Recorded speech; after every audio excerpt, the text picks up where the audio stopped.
শহরগুলোতে রকেট হামলার কথা জানিয়েছে হামাস।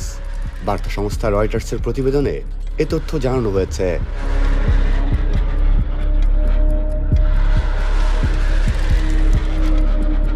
ইসরায়েলি সামরিক বাহিনী জানিয়েছে প্রায় 10টি রকেট ছোড়া হয়, যার বেশিরভাগ প্রতিহত করা হয়েছে।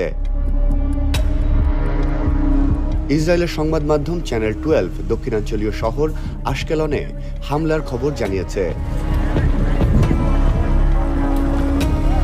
ইসরায়েলি জরুরি বিভাগ জানিয়েছে তারা একজনকে চিকিৎসা দিচ্ছে এবং তাদের বিভিন্ন দল রকেট হামলার স্থানগুলো পরিদর্শনে বের হয়েছে। ইসরায়েলি জরুরি সেবা বিভাগের প্রচারিত ভিডিওতে দেখা গেছে শহরের রাস্তায় ভাঙা গাড়ির জানালা ও ধ্বংসাবশেষ ছড়িয়ে ছিটিয়ে রয়েছে।